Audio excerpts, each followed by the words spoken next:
Ba, bam. This is low budget, no dent in my wallet. Let's bring Star Wars. Ba-na. Hey! It's been a long time. I haven't updated this channel, Live Brief Star Wars, since June. It's been taking a hibernation, a little nap, if you will. But we are back, and I'm coming back to review the final season of Star Wars Rebels, starting with the finale. No, not the finale, you dumb mother. We're talking about the first two premiere episodes of this final season, Heroes of Mandalore Part 1 and 2.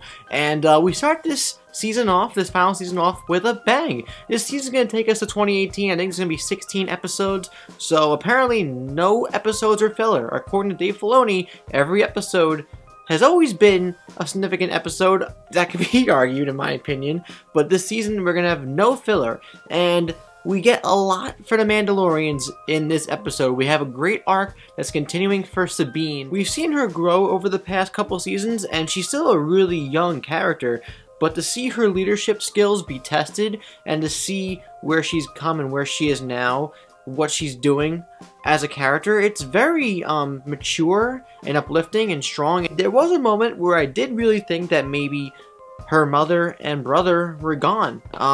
But then it turns out that they're not, and I guess they kind of pulled back on that a bit. I was like, I mean, it would have been ballsy to have them killed both in the same episode like that in such a drastically dark way, but I kind of am glad they're not dead.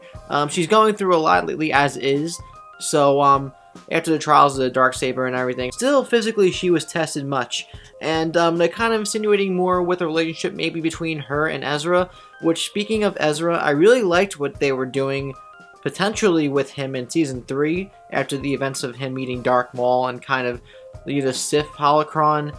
They kind of abandoned that, and he seems like he's goody two-shoes again, and he's just kind of like getting flirty with Sabine and pretending like, oh, we're not together, like, I'm with her, but I'm not with her, which I thought was cute, but I still think potential for his character has gone a little bit down.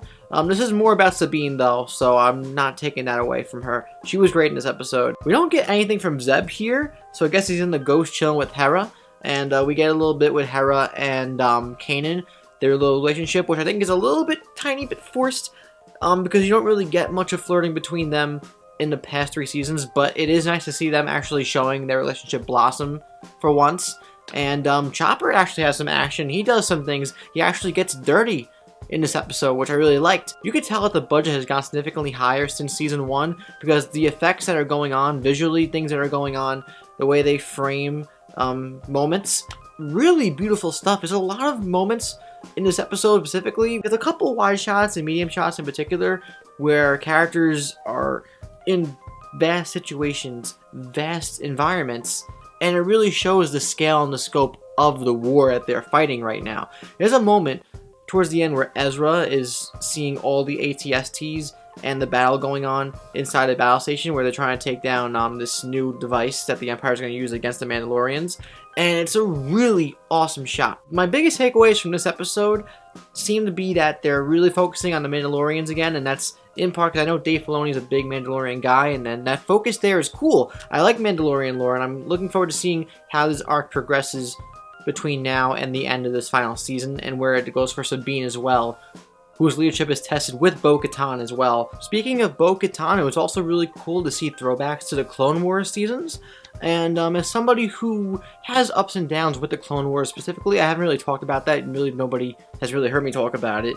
I can get into that in a future video one day, but I really liked the arcs that the Duchess Satine had with Obi-Wan in the Clone Wars series, so to see her name being utilized in this show years later is really cool. It also brings satisfaction to a person who put a lot of time and investment in watching the Clone Wars and reading some books for the Clone Wars too, including Dark Disciple, which is based off episodes that were supposed to be in Season 6. It's really cool just hearing Duchess Satine being thrown out there, for those who know what that signifies. And besides that, that's really all I have to say for this week's episode, or episodes, of Star Wars Rebels. I'm sure this path that we're going to take for the next 14 episodes or so is going to be dark and drastic, as Dave Filoni has mentioned, but I'm looking forward to seeing some great Star Wars moments, and characters shining, and maybe possibly sacrificing themselves. I think It's gonna get pretty dark, I think, towards the end, but I think there's gonna be a big journey for these characters moving toward that point where it's either gonna be sacrifice